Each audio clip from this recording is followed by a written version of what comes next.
Study point YouTube চ্যানেলে তোমাদের সকলকে স্বাগত। ইউজিসি নেটের পেপার 1 থেকে ম্যাথমেটিক্যাল রিজনিং অ্যান্ড অ্যাপটিটিউড এই ইউনিট থেকে আমরা 27 জুন 2025-এ যে সমস্ত প্রশ্নগুলো শিফট 1 এসেছিল সেগুলো সলভ করব। ঠিক আছে, ভিডিওটি শেষ অবধি দেখো এবং প্রশ্নগুলো বুঝে নাও কিভাবে সলভ করতে হবে খুব ইজিলি। ওকে, দেখো প্রথম প্রশ্নে এলাম। কি বলা হয়েছে?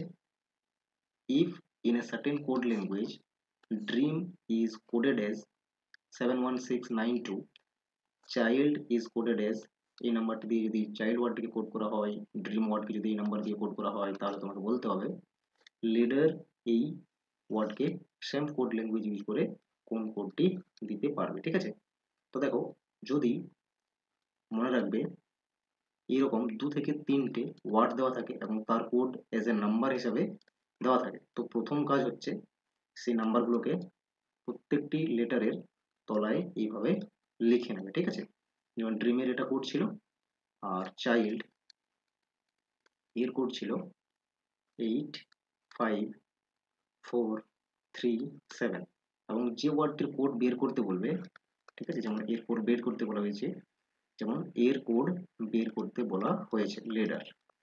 এখানে দেখো যে লেটারগুলো রয়েছে সেই লেটারগুলো প্রত্যেকটাই এই দুটো ওয়ার্ডের মধ্যে কমন রয়েছে, ভালো করে দেখো। তার মানে যেমন এল, ওকে, এখানে রয়েছে থ্রি হবে, এল এর থ্রি হবে, তার মানে ই, ই রয়েছে দেখো এখানে, ই এর হয়ে যাবে 6, এ, এ রয়েছে এটা, তার মানে 9, ডি, ডি রয়েছে এখানে, এখানে দুটো ম্যাচ করছে 7। তো এইভাবে যদি লেটারগুলো প্রত্যেকটাই কমন থেকে যায়, তার মানে সেই নাম্বার থেকে নিতে হবে এবং কোড করতে হবে, সেই নাম্বারগুলো নিতে হবে যে লেটারে রয়েছে রেসপেক্টিভ, এবং সেগুলো দিয়েই কোড করতে হবে। ই এর আবার 6, আর এর হচ্ছে 1, কোন অপশনের সঙ্গে ম্যাচ করছে দেখো, 369761, অপশন 1 এর সঙ্গে ম্যাচ করছে, অপশন 1 কারেক্ট হবে। তো এইভাবে সলভ করতে হবে। ঠিক আছে, নেক্সট দেখো কোয়েশ্চেন নাম্বার 2, লিস্ট 1 এবং লিস্ট 2 ম্যাচ করতে হবে। লিস্ট 1 এ রয়েছে কোয়েশ্চেন্স, লিস্ট 2 তে রয়েছে তার আনসার। স্টেটমেন্ট এ তে কি দেওয়া আছে? x/5 ইকুয়ালস টু y/8, তাহলে বের করতে হবে x প্লাস 5 এর সঙ্গে রেশিও করতে হবে y প্লাস 8, এটা কত আসবে রেশিওতে। তো দেখো, যদি এইভাবে এক্স ওয়াই বা যে কোনো হতে পারে, এ বি হতে পারে, এবং তার তলায় যদি ডিভাইডেড বাই ফরম্যাটে নাম্বার থাকে, ওকে, তাহলে এখানে আমরা এক্স ইকুয়ালস টু 5 ধরে নেব এবং ওয়াই ইকুয়ালস টু 8 ধরে নেব। কেন হচ্ছে x/5 ইকুয়ালস টু y/8, এটা কি করতে হবে? ক্রস মাল্টিপ্লাই করতে হবে। তো 8x ইকুয়ালস টু 5y হতো, তো x এর ভ্যালু কি 5, y এর ভ্যালু হচ্ছে 8, পাশাপাশি ভ্যালুগুলো দেখতে হবে। তো এইভাবে, এই জন্য এটা আমরা x equals to 5, y equals to 8 করে নিলাম। ঠিক আছে, তাহলে x এর ভ্যালু 5 রেখে দাও, আর এদিকে y এর ভ্যালু 8 রেখে দাও। কি দাঁড়াচ্ছে তাহলে? 10/16, ক্যান্সেল করো 2 দিয়ে, 5, 8। ঠিক আছে, এ ম্যাচ করছে 4 এর সঙ্গে, এ ম্যাচ করছে 4 এর সঙ্গে, এরকম একটি অপশন রয়েছে, অপশন নাম্বার 1 কারেক্ট অ্যান্সার হবে। এটা তো এক্সাম হলে করার অ্যাপ্রোচ হলো সলভ করার, বাট এখন যেহেতু আমরা প্র্যাকটিস করছি, সমস্ত কোয়েশ্চেন্স গুলো লিস্ট 1 এর সলভ করে দেখবো। ঠিক আছে, দেখো বি তে কি দেওয়া রয়েছে, আশা করছি এ বুঝতে পেরেছো। বি তে বলে রেখেছে x/y, এটা যদি 2/1 হয়, তাহলে বের করতে কি হবে? x² মাইনাস y², তার সঙ্গে রেশিও করতে হবে x² প্লাস y²। ওকে, দেখো x এর ভ্যালু তো 2 হবে, y এর ভ্যালু হবে 1, এই ফরম্যাটে থাকলে এটা বলতে পারবে। ঠিক আছে, এখানে হবে 2² মাইনাস 1² এখানে হয়ে যাবে 2² প্লাস 1² 4 মাইনাস 1, আর এখানে চলে আসছে 4 প্লাস 1, তাহলে কি দাঁড়াচ্ছে 3/5। তো বি ম্যাচ করছে 3 এর সঙ্গে, বি 3 এর সঙ্গে ম্যাচ করবে, সি বলেছে 1 এর সঙ্গে ম্যাচ করবে। ঠিক আছে, চলো সলভ করে দেখি কি দেওয়া আছে। সি তে x² plus 4y² equals to 4xy, তাহলে বলতে হবে আমাদের x রেশিও ওয়াইটা কত হবে। ঠিক আছে, তো দেখো x² প্লাস 4y² রয়েছে। ঠিক আছে, এটাকে আমরা কি করতে পারবো, এক্স প্লাস 2y এর হোল স্কোয়ার বলতে পারো। ওকে, এটাকে দেখো এ প্লাস বি তার হোল স্কোয়ার ফর্মেটে ভেঙে নাও, কি হবে A square plus 2ab plus B square দাঁড়াবে। তাহলে এ মানে এক্স এর স্কোয়ার প্লাস 2, এ মানে হচ্ছে এক্স, আর এখানে বি মানে 2y, প্লাস হয়ে যাবে বি স্কোয়ার মানে আবার 4y এর স্কোয়ার। ঠিক আছে, এটার স্কোয়ার মানে কি 4y এর স্কোয়ার, আর এটাকে মাইনাস করে 4xy করো, তাই এদিকে জিরো পড়ে থাকবে। দেখো এখন এক্স স্কোয়ার প্লাস 4xy হয়ে যাবে এটা গুণ হলে, plus 4y square minus 4xy সমান সমান জিরো। এটা দেখো ক্যান্সেল হয়ে গেল। ঠিক আছে, কি পড়ে থাকলো এক্স এর স্কোয়ার প্লাস 4y এর স্কোয়ার ইকুয়ালস টু জিরো। তাহলে এটাকে আমরা এই ফর্মেটেও লিখতে পারবো এক্স প্লাস 2y তার whole square equals to zero. তাহলে X plus 2y equals to zero বলতে পারবে, কারণ এটা যখন স্কোয়ারটা তুলে দেবে তখন ওই পাশে রুট হয়ে যেত, তো জিরো রুট জিরোই হবে। ঠিক আছে, তাহলে x equals to minus 2y হচ্ছে, তাহলে এক্স এর ভ্যালু হচ্ছে -2, রেশিও ওয়াই এর ভ্যালু হচ্ছে কিছু নেই মানে 1, তাহলে এটা আসছে 2:1, বাট এটা 2 মাইনাস হবে। ঠিক আছে, এখানে দেখো ডি তে কি বলেছে, আশা করছি বুঝতে পেরেছো। দেখো ডি তে বলেছে এ এবং বি তার রেশিও গিভেন আছে 3:4, আর বি রেশিও সি এটা গিভেন আছে 8:9। ঠিক আছে, বের করতে হবে এ এবং সি এর রেশিও, এ এবং সি এর বের করতে হবে, তার মানে এটা রেশিও কম্বাইন করতে দেওয়া আছে। তো আমরা কি করি, পাশে সেই নাম্বারটি লিখে দিই। ঠিক আছে, যে নাম্বার রয়েছে সেই নাম্বারটিকে পাশে রিপিট করে ফুলফিল করে নিই, তারপর মাল্টিপ্লাই করি। এটা কত দাঁড়াচ্ছে 24, এটা দাঁড়াচ্ছে 36, এটা দাঁড়াচ্ছে 32।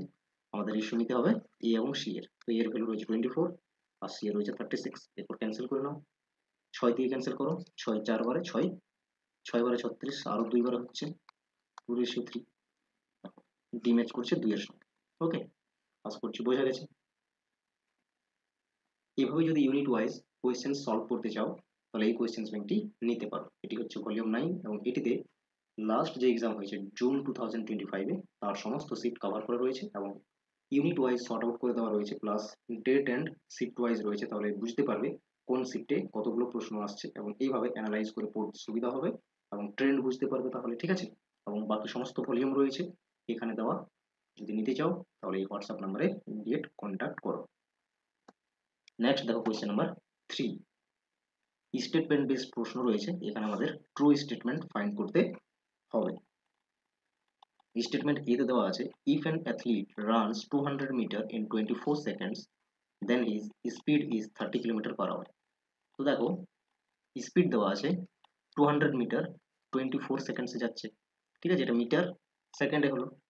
ওকে, এটাকেই আমাদের কিলোমিটারে দেখতে হবে। তো কিলোমিটারে metre per second to kilometre per আওয়ারে কনভার্ট করতে হলে আমাদের কি করতে হয়, মিটার পার সেকেন্ড যা থাকে তাকে 18/5 দিয়ে মাল্টিপ্লাই করে দিতে হয়। ঠিক আছে, তো এটা মিটার আর এটা পার সেকেন্ড রয়েছে, এটাকে 18/5 দিয়ে মাল্টিপ্লাই করে না, তাহলে কিলোমিটার পার আওয়ারে চলে আসবে। কত হচ্ছে দেখ, 5 বারে ক্যান্সেল করো, 5 4 20, একটা শূন্য পড়ে যাবে, 6 বারে ক্যান্সেল করছি 3 আর 6 4 হচ্ছে 10, এই 4 6 4 24, এটা 10 বার ক্যান্সেল হচ্ছে, তার মানে 30 কিলোমিটার পার আওয়ারই হচ্ছে। তার মানে এটা কারেক্ট স্টেটমেন্ট রয়েছে। এই যদি কারেক্ট হয় তাহলে হয় 1 অপশন কারেক্ট হবে, না হয় 3 অপশন কারেক্ট হবে, বাকিগুলো হবে না। এরপর দেখো এর অ্যাপ্রোচ কি সলভ করার, দুটো অপশন চুজ করতে পেরেছি যা অ্যান্সার হতে পারে 1 না হয় 3। এরপরে কোন স্টেটমেন্টটি সলভ করবে এটা হচ্ছে রাইট অ্যাপ্রোচ। তো দেখো 1 এবং 3 অপশনে সি স্টেটমেন্ট কমন রয়েছে, তার মানে এটা হবেই, তো দুটোতেই কমন রয়েছে, তাহলে এটা আমরা সলভ করবো না। ঠিক আছে, এই দুটো অপশনের মধ্যে অন্য একটা স্টেটমেন্ট রয়েছে বি, এটাকে দেখে নেবো ট্রু নাকি ফলস। যদি ট্রু হয় তাহলে অপশন 1 কারেক্ট হবে, যদি ফলস হয় অপশন 3 কারেক্ট হবে। এই জন্য বলছি এই ধরনের স্টেটমেন্ট বেসড যে প্রশ্নগুলো থাকবে ম্যাথমেটিক্যাল রিজনিং বা অ্যাপটিটিউড থেকে, এখান থেকে এইভাবে দুটো একটা স্টেটমেন্ট সলভ করে ইজিলি অ্যান্সার দিতে পারবে। এর জন্য রাইট অ্যাপ্রোচ প্রয়োজন। ঠিক আছে, প্রথমে কি করলাম, যে কোনো একটি স্টেটমেন্ট যেটা সহজ মনে হবে সেটা সলভ করবে, সেটা কারেক্ট হচ্ছে বা ইনকারেক্ট হচ্ছে এটা দেখে নেবে। ঠিক আছে, অপশনে প্রশ্নে বলেছে কারেক্ট খুঁজতে বা ট্রু খুঁজতে, তাহলে এ আমাদের দেখলাম ট্রু হচ্ছে, তাহলে আমরা দুটো অপশন এলিমিনেট করতে পারলাম এবং দুটো পসিবল অ্যান্সার পেলাম। ঠিক আছে, 1 বা 3। এরপর আমরা কি করছি, কোন স্টেটমেন্টটি কমন রয়েছে সেটা না সলভ করে আনকমনটি সলভ করব। ঠিক আছে, যেটা হচ্ছে সঠিক অ্যাপ্রোচ। তাহলে তোমার দুটো একটা স্টেটমেন্ট সলভ করে অ্যান্সার চলে আসবে যে। তাহলে এ কারেক্ট হয়েছে, এখানে পসিবল রয়েছে এই দুটো অপশন ঠিক হবে, ঠিক আছে, 1 বা 3। এখানে সি আমরা সলভ করছি না, বি সলভ করে দেখবো, ঠিক আছে। তো বি সলভ করো। 65% of a number is 21 less than 4/5 of that number. Okay, কি বলে দিয়েছে বিতে? বলে দিয়েছে যদি আমাদের কাছে যে কোনো একটি নাম্বার এক্স নামক হয়, তাহলে এই এক্স নামক সংখ্যাটির 4/5 পার্ট যা হবে এর থেকে 21 কম হবে 65% ওই সংখ্যাটির, ঠিক আছে। এটা 65% ওই সংখ্যাটির, এটা মাইনাস করলে আমরা 21 পাবো তার মানে, ঠিক আছে। এটা সলভ করে দেখো, এলসিএম 100 হবে। এটা 5 20 বারে 100, উপরে 20 গুণ করে দাও, 80x minus 65x equals to 21। Minus করো 15x হচ্ছে এদিকে 21 এর সঙ্গে মাল্টিপ্লাই করে দাও 100, তো x এর ভ্যালু কি আসবে? 21 মাল্টিপ্লাই 100 নিচে 15। ওকে, 3 5 বারে 15, 3 7 বারে 5 20 বারে কত আসছে? x equals to 140। এখানে কি বলেছে? The number is 150। তো x কি 150 হচ্ছে? না, কত হচ্ছে? 140 হচ্ছে। এটা হয়ে গেল ইনকারেক্ট, তার মানে আমাদের অপশন নাম্বার 3 কারেক্ট। বুঝতে পেরেছো? বাকি এখানে ডি এবং সি এই দুটো স্টেটমেন্টও আমরা সলভ করে দেখবো, ঠিক আছে, প্র্যাকটিসের জন্য। সিতে কি বলেছে? A car is running at speed of 108 kilometre per hour. Okay, the distance covered by a car in 15 seconds is 450 metre. দেখো কি করতে হবে, মিটার পার সেকেন্ড আগে নিয়ে যেতে হবে, ঠিক আছে। তো 108 কিলোমিটারকে আমরা মিটার পার সেকেন্ড নিয়ে যাই, তাহলে 5/18 দিয়ে মাল্টিপ্লাই করতে হবে। কিলোমিটার পার আওয়ার কি যখন মিটার পার সেকেন্ডে কনভার্ট করব, এই কিলোমিটার পার আওয়ারকে মাল্টিপ্লাই করব 5/18, ঠিক আছে। আর উল্টোটা হলে 18/5 দিয়ে মাল্টিপ্লাই করতে হবে। ক্যান্সেল করো, 18 6 বারে 108 হয়, তার মানে 30 মিটার পার সেকেন্ড হচ্ছে। তার মানে 1 সেকেন্ডে যাচ্ছে কত? 30 মিটার। বোঝা গেছে? এর মানে তো এটাই। তাহলে এখান থেকে দেখো তো 15 সেকেন্ডে কত যাবে? 15 সেকেন্ডে কত যাবে? 1 সেকেন্ডে 30 গেলে 15 মাল্টিপ্লাই করে দিতে হবে, তাহলে কত হচ্ছে? 450 মিটারই হচ্ছে। তার মানে সি কারেক্ট রয়েছে। और ডি স্টেটমেন্টে কি বলেছে? Difference between two numbers A and B is 1660। এটা হচ্ছে এ এবং বি এর ডিফারেন্স, এটা বলে দিয়েছে, ঠিক আছে। If 7.5% of A is 12.5% of B, এরকম যদি হয় বলেছে the value of A and B এত, এবং এ এর বি এর ভ্যালুও দিয়ে রেখেছে, তাহলে ডিফারেন্সটা দেখে নাও এটা ঠিক হচ্ছে কিনা, বাকি আর কিছু দেখার দরকার নেই, ঠিক আছে।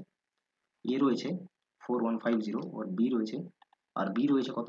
2200। তো ডিফারেন্স কত হচ্ছে মানে বিয়োগ করে দেখে নাও, ঠিক আছে। তাহলে বিয়োগ করে দেখে নাও, বিয়োগ করে এই নাম্বারটি যদি আসে কারেক্ট, না হলে ইনকারেক্ট। 05, এটা হবে 9, এটা 1 আসছে কি আসছে না, তার মানে এটা ইনকারেক্ট রয়েছে। তো আমাদের অ্যান্সার তো এটাই হয়েছে, এ এবং সি কারেক্ট রয়েছে। ওকে, নেক্সট কোয়েশ্চেন নাম্বার দেখো 4। কি বলা হয়েছে? Rohan বাইজ N article at discount 25%। 25% ডিসকাউন্টে হচ্ছে যে কোনো একটি আর্টিকেল কিনেছে। At what percentage above the cost price should be sell it to make a profit of 25% over the original price? তো অরিজিনাল প্রাইস আমরা 100 ধরে নিচ্ছি, ঠিক আছে, অরিজিনাল প্রাইস। এখন ডিসকাউন্ট যদি দেওয়া হয় কত? 25, তার মানে কস্ট প্রাইসটা কত হবে? 75। ওকে, তাহলে প্রফিট করতে হবে 25%, তার মানে এখানে সেল করতে হতো 125 টাকা, ঠিক আছে। তো এই ক্ষেত্রে প্রফিট পার্সেন্টেজটা কত হতে হবে বের কর। তো এটা সেলিং প্রাইস, এটা কস্ট প্রাইস, মাইনাস করে দাও selling price to cost price, তাহলে প্রফিট পেয়ে যাবে। ওকে, এটা চলে এলো প্রফিট। প্রফিটের নিচে কস্ট প্রাইস থাকবে, মাল্টিপ্লাই করবে 100, তবে গিয়ে প্রফিট পার্সেন্টেজ পাবে, ঠিক আছে। এটা মাইনাস করলে কত দাঁড়াচ্ছে? 50 ডিভাইডেড বাই 75, মাল্টিপ্লাই থাকছে 100। এটা 25 দুই বারে, 25 তিন বারে হচ্ছে, এটা 200 ডিভাইডেড বাই 3 থাকছে, ডিভাইড যদি এটা আমরা করি 66.67% হবে অ্যাপ্রক্স। ওকে, অপশন নাম্বার 4 কারেক্ট অ্যান্সার হবে। নেক্সট দেখো কোয়েশ্চেন নাম্বার 5। কি বলেছে? In the series given below if every digit is changed with the next number, এখানে যে ডিজিটগুলো রয়েছে প্রত্যেকটাকেই তার নেক্সট নাম্বারের সঙ্গে যদি আমরা কি করি? ওকে, চেঞ্জ করে দিই, তাহলে বলেছে as per the number series 9 will be change to 0। আর এখানে যে 9 রয়েছে সেগুলো কিন্তু জিরোর সঙ্গে চেঞ্জ হবে, ঠিক আছে? Then how many nines are there in the new series, তাহলে নিউ যে সিরিজ পাবো আমরা সেখানে 9 কতগুলো থাকবে? তো বলো, 9 কে তো জিরোর সঙ্গে চেঞ্জ করা হচ্ছে, তার মানে 9 যদি আমাদের নিউ সিরিজে পেতে হয় তার মানে 8 যতগুলো আছে তারপরেই নিশ্চয়ই 9 থাকবে। বোঝা গেছে? তো 8 কতগুলো রয়েছে দেখো, 1 2 3টে, তার মানে এই 8 চেঞ্জ হয়ে 9 হবে। তো নিউ সিরিজে দ্যাট মিন্স 3টে 9 থাকবে। বোঝা গেছে? 9 গুলো তো হবে না, কারণ এগুলো তো জিরোতে চেঞ্জ হচ্ছে, বলে রেখেছে না এখানে। আশা করছি বুঝতে পেরেছো, অপশন নাম্বার 4 কারেক্ট অ্যান্সার হবে। এবং কি করে হলো ভালো করে বুঝতে পেরেছো। আজকের মতো এখানে শেষ করলাম, থ্যাংক ইউ সকলকে, দেখা হচ্ছে নেক্সট ভিডিওতে। আর এইভাবেই ভিডিওস পেতে অবশ্যই চ্যানেলটির সঙ্গে যুক্ত থাকো, সাবস্ক্রাইব করে নাও এবং বন্ধুদের সঙ্গে অবশ্যই শেয়ার করবে।